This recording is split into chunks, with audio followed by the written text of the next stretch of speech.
Deuteronomy chapter 22. If you see your neighbour's ox or sheep or goat wandering away, don't ignore your responsibility. Take it back to its owner. If its owner does not live nearby or you don't know who the owner is, take it to your place and keep it until the owner comes looking for it. Then you must return it. Do the same if you find your neighbour's donkey, clothing or anything else your neighbour loses.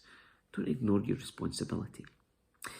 If you see that your neighbour's donkey or ox has collapsed on the road, do not look the other way. Go and help your neighbour get it back on its feet. A woman must not put on men's clothing, and a man must not wear women's clothing. Anyone who does this is detestable in the sight of the Lord your God. If you happen to find a bird's nest in a tree or on the ground, and there are young ones or eggs in it with the mother sitting in the nest, do not take the mother with the young. You may take the young, but let the mother go, so that you may prosper and enjoy a long life. When you build a new house, you must build a railing around the edge of its flat roof. That way, you will not be considered guilty of murder if someone falls from the roof. You must not plant any other crop between the rows of your vineyard. If you do, you're forbidden to use either the grapes from the vineyard or the other crop. You must not plough with an ox and a donkey harnessed together. You must not wear clothing made of wool and linen woven together. You must put 4 tassels on the hem of the cloak with which you cover yourself on the front, back and sides. Suppose a man marries a woman, but after sleeping with her, he turns against her and publicly accuses her of shameful conduct, saying, "When I married this woman, I discovered she was not a virgin." Then the woman's father and mother must bring the proof of her virginity to the elders as they hold court at the town gate. Her father must say to them, "I gave my daughter to this man to be his wife, and now he has turned against her.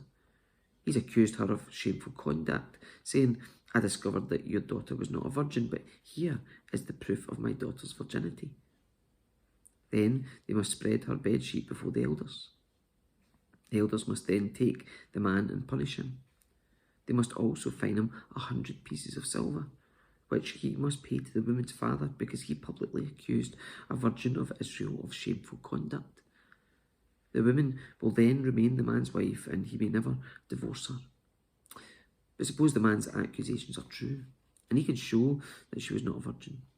The woman must be taken to the door of her father's home, and there the men of the town must stone her to death, for she's committed a disgraceful crime in Israel by being promiscuous while living in her parents' home. In this way you will purge this evil from among you.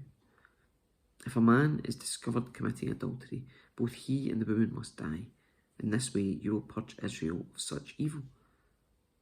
So, suppose a man meets a young woman, a virgin who's engaged to be married, and he has sexual intercourse with her. If this happens within a town, you must take both of them to the gates of that town and stone them to death. The woman is guilty because she did not scream for help. The man must die because he violated another man's wife. In this way, you will purge this evil from among you. But if the man meets the engaged woman out in the country and he rapes her, then only the man must die. Do nothing to the young woman. She's committed no crime worthy of death. She is as innocent as the murder victim. Since the man raped her out in the country, it must be assumed that she screamed, but there was no one to rescue her. Suppose a man had intercourse with a young woman who is a virgin, but is not engaged to be married. If they are discovered, he must pay her father 50 pieces of silver. Then he must marry the young woman because he violated her, and he may never divorce her as long as he lives. A man must not marry his father's former wife, for this would violate his father.